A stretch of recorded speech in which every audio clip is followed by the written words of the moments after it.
In the middle of page 7, just an ongoing acknowledgement of a couple of factors out there. Congress is actively engaged in thinking about how to reauthorize the Clean Water Act. They undoubtedly will be looking to the Executive Council and other partners like the NGO Coalition to think about what they can do to better support our success.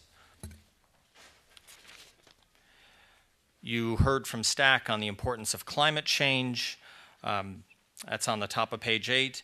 And beginning in the middle of page 8, I'm going to take just my last couple of minutes to highlight for you some of our collective challenges and opportunities across the watershed. The first one I'd like to pick relates to agriculture.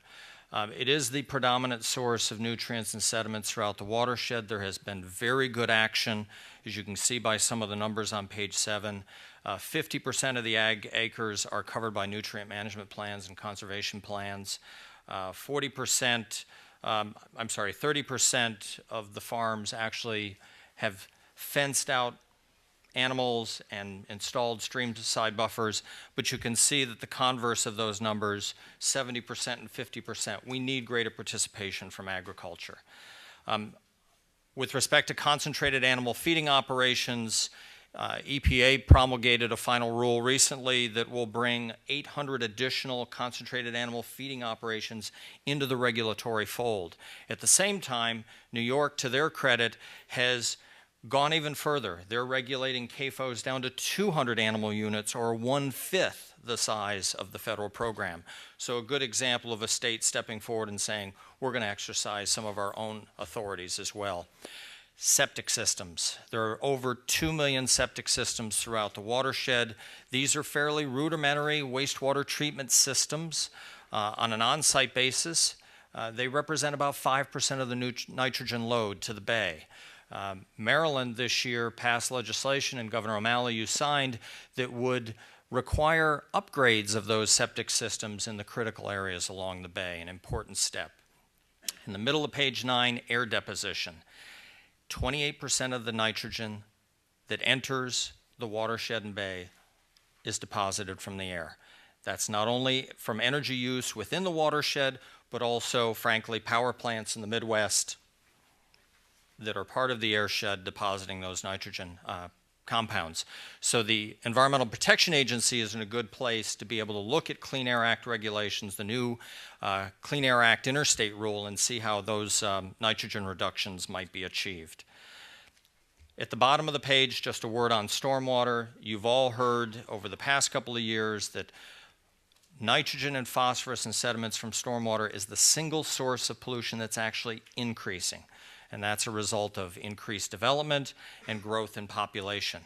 There is a statute that Congress passed recently called the Energy Independence and Security Act. I want to point to you the operative language on the bottom of page 9. It's really pretty fascinating that Congress expects federal entities, when they are developing on federal lands, to maintain or restore to the maximum extent practical the pre-development hydrology of the property. The pre-development hydrology, the predominant pre-development hydrology in this watershed is mature forest. So Congress is expecting federal landowners to be leaders in seeing how far we can go back to replicating what a site would look like in a natural forest condition. This means that instead of building big muddy ponds, we're going to be looking to other techniques to infiltrate stormwater, evapotranspirate, put it back up into the atmosphere, and otherwise use it in a productive way, not simply find a way to get it off the site as quickly as possible. The last example I'd like to point out for you is just how we can message together in changing the behaviors and practices of the 17 million residents of the Bay. In the very back of this year's Bay Barometer, you'll find a fold-out that talks about what the residents, what each of us can do to achieve clean water. Things like not fertilizing your lawn, keeping your runoff on site, planting trees, volunteering for a watershed organization, things of that nature. This list is not comprehensive. There are other issues that we face in the Bay, whether it's climate change, sediments behind Conowingo Dam, Marcellus shale, gas development, certainly other issues that we need to address collectively.